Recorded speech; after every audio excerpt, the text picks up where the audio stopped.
All right, y'all, so it is time to go ahead and make another Gekishin Squadra tier list, this time for Season 1. Now, I did do a Season 0 tier list, and I think there has been a couple of changes that I would make.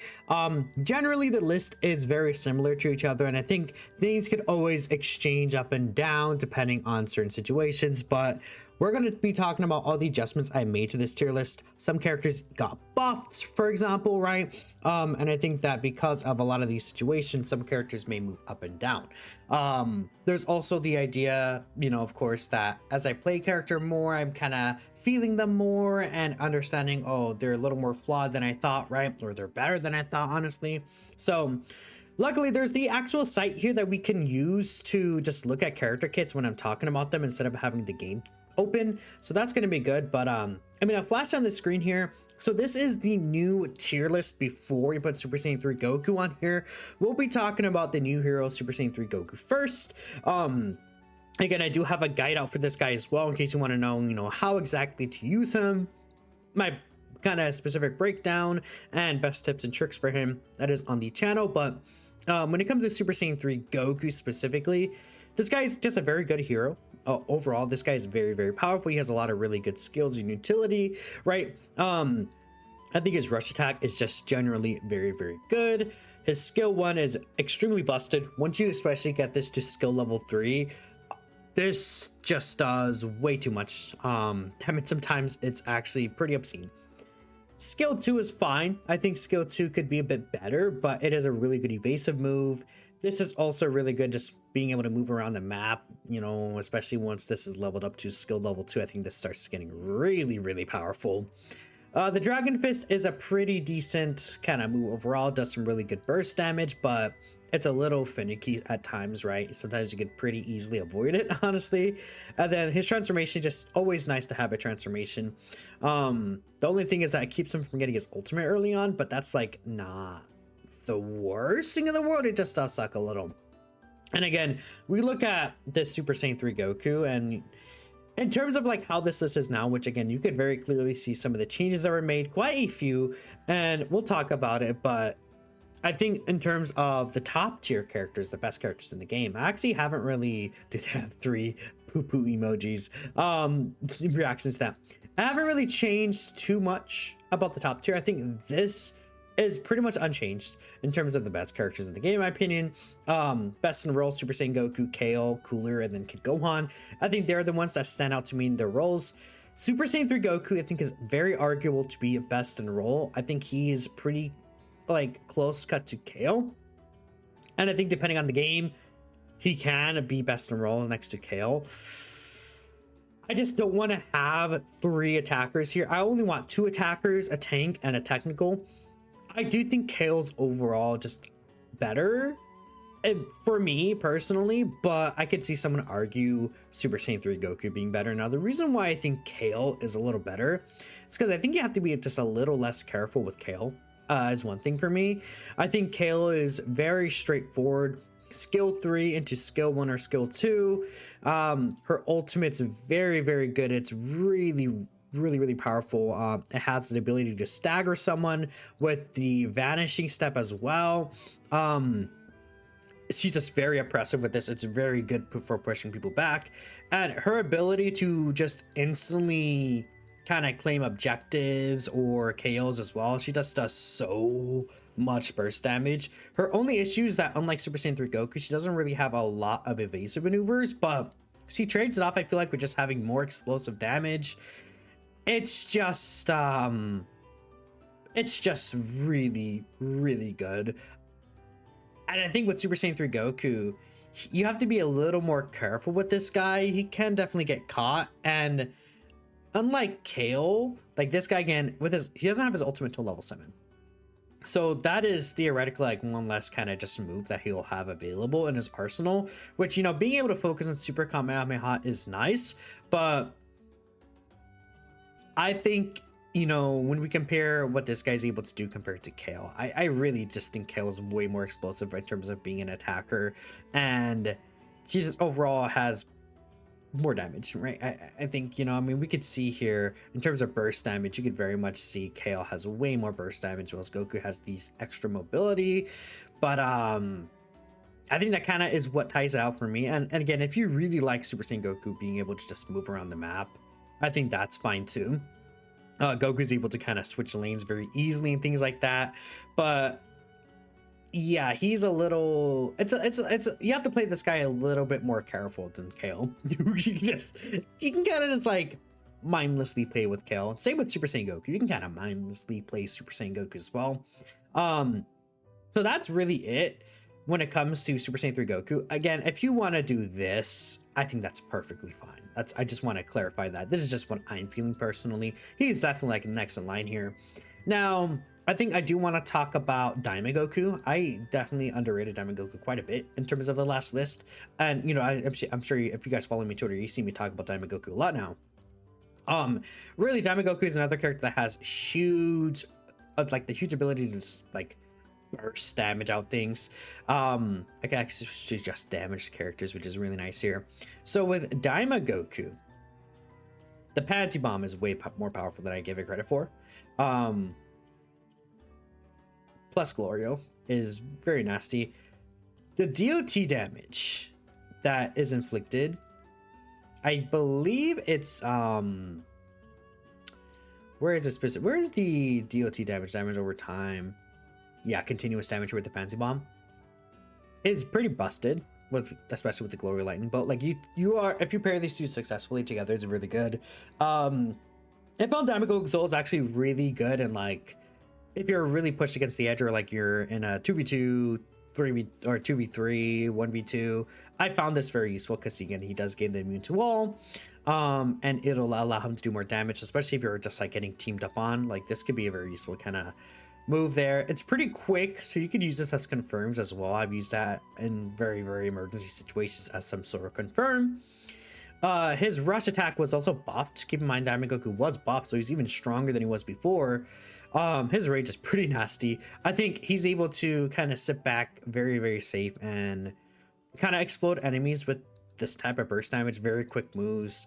This is nice too. I think overall decent, like kind of movement move. It does reduce damage. I think overall it's just like Daima Goku just doesn't have bad skills. And yeah, I mean, I think he deserves to be great in role. He's very, very good in the right hands, right? Not much really to say from there. I think, you know, he felt a little clunky when I was first trying to get used to him, and that's kind of why I was like underrating him, definitely. But this guy is pretty good. Piccolo got mega buffed. It's very funny because the Piccolo buffs at first, you know, they looked like, oh, they're just buffing his first skill. That's the thing I was talking about, where it's like they tell us the increase what it is, but we don't know what that actually means half the time, because we're still figuring out all the numbers, because they don't tell us themselves what the numbers are. Where is the Piccolo buff? They decreased the cooldown damage. The cooldown time was decreased. They increased the overall damage, and then Special Beam Cannon was required from 4 seconds to 3 seconds to charge time. They actually told us the number here after. The extra 500 damage is really, really nasty. And again, keep in mind, it does way more damage the farther you are. I have multiple clips at this point of me just sniping someone from like across the map and just killing them. I killed a Trunks today through the God of Destruction. My Piccolo like video this week will be coming out. I want to get like 1 or 2 more good matches, just kind of showcase what he's really able to do with it. Light Grenade is pretty much just an ultimate. It feels like it's an ultimate. The amount of damage it does is ludicrous. It could just like one shot everything. Skill 2 is decent. It's nothing really crazy though. Skill 3 is like a decent maneuver. Again, I'm not really a fan of these two skills. Like, I think they're kind of mediocre, but this just does so much damage. Like, I'm sorry, it just one shots so many characters, or at least like gets them like very close to death. You aim it properly. Like, this is just, it's way too good. It's way too good now. They overbuffed it. Special Beam Cannon, of course, is always useful for getting objectives. I mean, I was able to get like a 2-person KO yesterday from it. It's really funny. If you're able to line things up properly, you could do a really good check on damage to enemies with this, but I mean, it's not the easiest to land it. Piccolo's heavily carried by Light Grenade, and of course him being able to get the because of his passive skill, he actually does lower his cooldown. So not only is Light Grenade's cooldown lowered to 15 seconds, but he also continues to lower the cooldown. So you see a massive amount of extra Light Grenades out, which was mega buffed, and Piccolo is pretty overpowered at this point. Yeah, I mean, they made Piccolo really, really busted. Which is really, I think it's good, honestly, because he actually has some stuff to him. Maybe just decrease damage a little bit on the skill, but that's really all I would ask for. And even if they don't change anything, I think, you know, him being great in roll is overall just good for me. Caulifla was always in this top tier. Android 17 was here. Krillin, I believe, was also but a little lower. I mean, Krillin, I decided the thing, you know, using Krillin more, I'm like, yeah, he's pretty much just like very similar. He was better before. I mean, if Krillin was like he was in Project Multi, as a Project Multi, but also the original network test for Gekishin, he would probably be best in roll, potentially. So that's like the only difference, really. Krillin is really, really good still. They buffed Frieza. Zarbon does obscene damage now as well. So like, again, we could take a look here. Zarbon's firstly, the cooldown was decreased, which is really good for Zarbon. His cooldown here was also, what's it called, decreased, which is nice. The time to reach the maximum rage was also reduced, and the effect of the strike down applied was 50 now. Then of course they do actually buff Zarbon's extra enhancement here. Like just everything with Zarbon, he is just doing way more. Zarbon just way better now and way more consistent in terms of dealing damage to enemies. It's pretty good. It's pretty good. The Doria slightly better as well. And again, the thing about Frieza is that he's way more competitive at gaining objectives in mid now, and he's way more competitive at actually doing damage because of the Zarbon and slightly Doria buff. So because of all that, Frieza is actually somewhat more competitive when it comes to, you know, in case you do get in some sort of engagement with the enemy. And like I said, Frieza was already like in his role in terms of him being able to just go around and gather instructions. He was the best in the game already for that. But now he's able to actually put up a fight as well, which really boosts this guy up. Like they rounded him out really, really well. I mean, you could argue, like some people would say I maybe underrated Frieza a little too. I don't really think so. I think Frieza, who was again a little bit of a one-trick pony, but now, like, especially because, you know, he was just, I think, generally a bit better from the network test as well. I feel like just like slightly, but nothing really too crazy to where I would change where I ranked him last time. But now, like, looking pretty good. Hit, I had Hit like right under this good and roll tier. I would say Hit is a character I really massively underrated. He's just super annoying, the blind and everything like that. Like there's ways to work around Hit, but man, a good Hit player, which, you know, people are really figuring like kind of Hit. It's really just skill 3, skill 2. He has so many stuns, so much blind. He's very, very, very annoying. It's really good. So much like debuffing, so much like movement speed down, like that, right? Which is the debuff I'm talking about, but you guys get the point. Yeah, so I underrated Hit. The thing, I talked about this in yesterday's video, but like all technicals right now are really good, so that's really nice. Now we could talk about characters that move down. I think you can kind of tell where, okay, I think Oob and 18 are decently relative to each other. The reason why I have Oob still good in rolls, because I think he's not the best at getting like confirms. And he's like, he needs to kind of build up a little. Not that he doesn't feed into himself really well. Like a good Oob could be very powerful, but I just think, you know, these characters don't necessarily have like just as much just explosiveness as these three attackers do. And I think these guys kind of excel a little more overall, just like throughout the entire game. I think 18, when she's really built up, you could argue 18 as great and run. Honestly, the thing about great and roll and good and roll is that you can exchange a lot of these characters from around here. And the reason why I moved the gammas down, by the way, is just because, again, the same point where I think these characters are kind of able to have a little more explosiveness to them, or like Super Saiyan 3 Goku's just like he's able to move around the map and like kind of just like teleport in front of someone and just instantly kill them sometimes. These guys don't really have that as much. Like I feel like Dabura, in terms of like Dabura, he doesn't really have mobility to him. I think is one thing that kind of I would say would be a reason why Dabura is I think lower than other characters, because all of his moves are just more so affecting the enemy and helping him kind of secure the petrification, which is good. Petrification can be really good, you know, especially against Caulifla or like some of these stronger tanks. Dabura could be extremely nasty, for sure.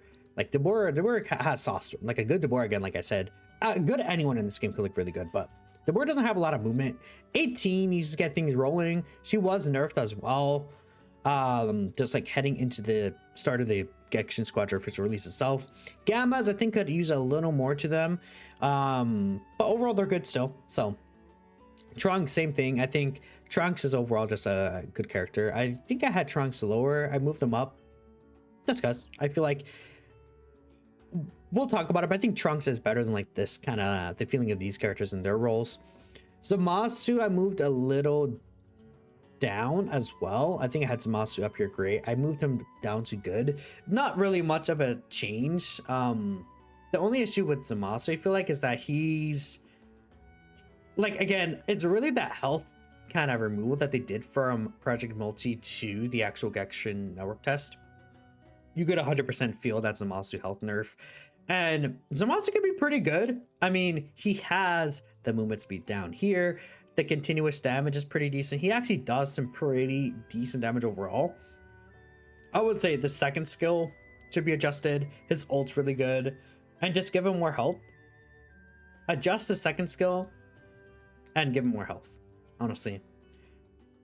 Maybe make something with his rush attacks. I guess, to be fair, again, with rush attacks, that's what gives a regeneration gauge back. But Zamasu could be very easily melted now, I think, in many situations.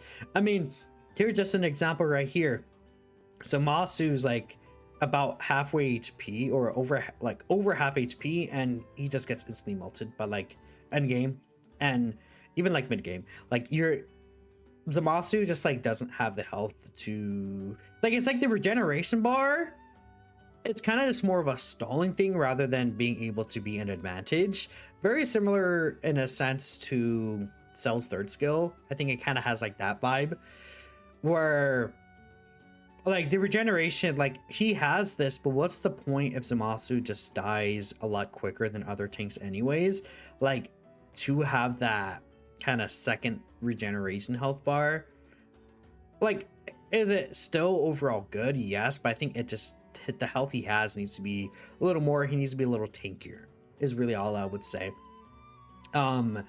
Especially when we look at Khalifa and Cooler, who are just doing so much damage on top of that. Like, Zamasu just needs a little more in terms of like extra CC. Like, maybe if the second skill had a stagger and just made him a little tankier, I think Zamasu would really shoot up on this list. Baby kind of needs help with peeling, but I think he's in the same spot. Yeah, Vegeta, I think I moved down a little just because I've like, I think Vegeta and Zamasu, like the more I use Caulifla personally, the more it's like she's able to just peel so well. Vegeta has the full-time bumper, which is really good for peel too, but I think Vegeta just like, it's really that he just doesn't do as much as Caulifla. Like, Caulifla is just doing way too much. Caulifla is crazy, but I think all of these characters are still good in their role. Now, in terms of like decent in role here, Cell, I think I definitely overrated Cell. Cell's so weak early on. I think Cell has really big issues peeling early on, and like I'm personally someone who thinks early game is like 80% of the game. Like the first 2-3 minutes are just like, if you're fighting even skill level, I think you could of course make a comeback, but man, you're facing someone, they get the Supreme Kai, then they get the Nappa, then they get Android 16, and then all they need to do is get either Ribrianne or Jacko at the end. They have a level advantage. It starts to get difficult because even if you go back and back farm, you could get that level advantage, but then it could leave many of these objectives open in certain situations. which it's just like, again, this game is very snowballing. And I think Cell as a tank being weak early on, but being good late game is not the move in my opinion.